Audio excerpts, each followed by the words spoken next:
I want you guys to imagine that you meet a wonderful person and you go out on the first date with this person. And you're thinking to yourself as you're sitting there eating, this could be the beginning of a wonderful friendship. Maybe even a partner down the road somewhere. What you're doing is you're starting a relationship.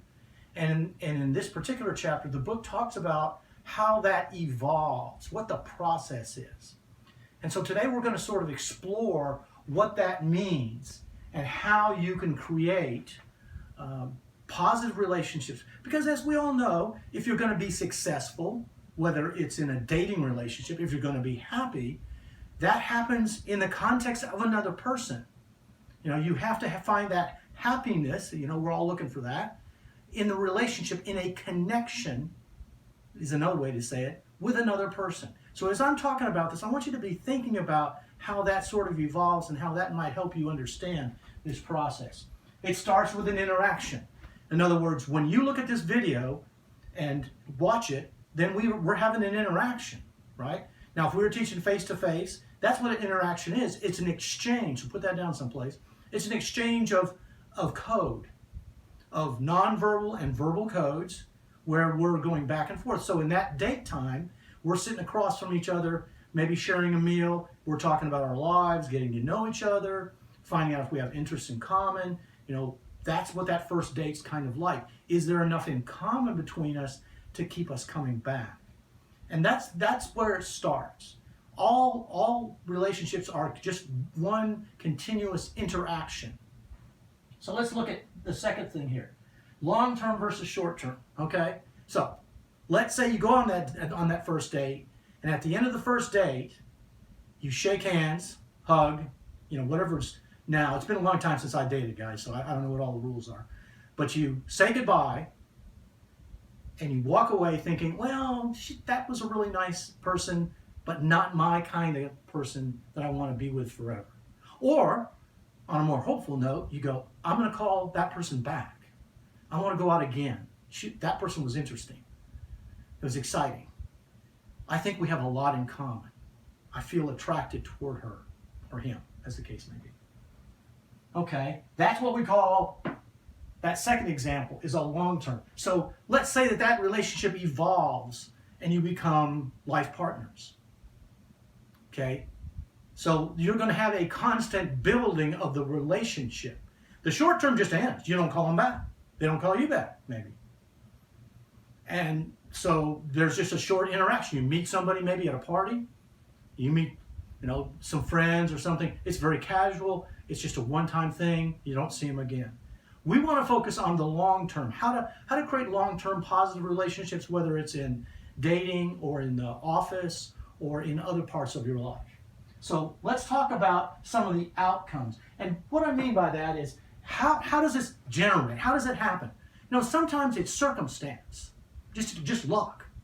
You meet somebody maybe at work, or you meet somebody at a friend's house, and that's how the relationship evolves. You start talking, you find you have a lot in common, you see the world in similar ways, whatever.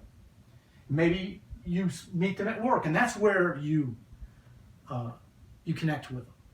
Now, of course, that causes some issues too, right? Because you're in a workplace environment, and so you have to change your communication to fit the workplace, because you're not allowed to have dates during the working hours. So you have to edit your behavior during that time and your words in order to be, appropriate to the workplace. And the book talks about how you do that, how you manage those kinds of things, and the kind of language that's appropriate, the kind of nonverbal behavior that's appropriate and inappropriate too, as far as that goes. Okay, what kind of parenting did you have is another clue in terms of how you're going to respond to certain situations.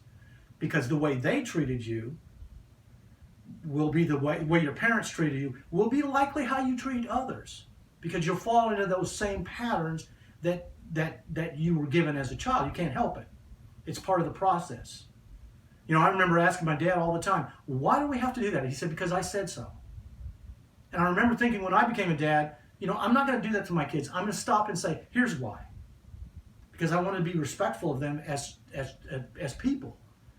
And so, see, I made a choice, a decision as a parent to do something different than my dad did in terms of those relationships. Your culture. What does the wider culture say is appropriate?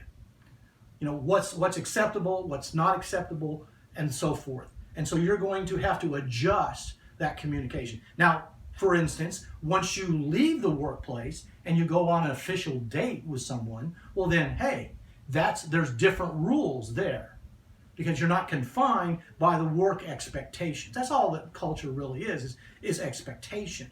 And so you can adjust. You have to adjust your communication. You could be a little bit more forthcoming.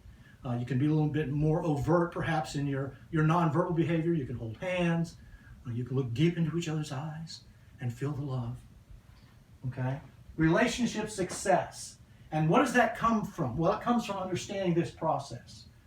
And so what you're going to do is you're going to say to yourself, okay, how can I make this relationship work? What's the process?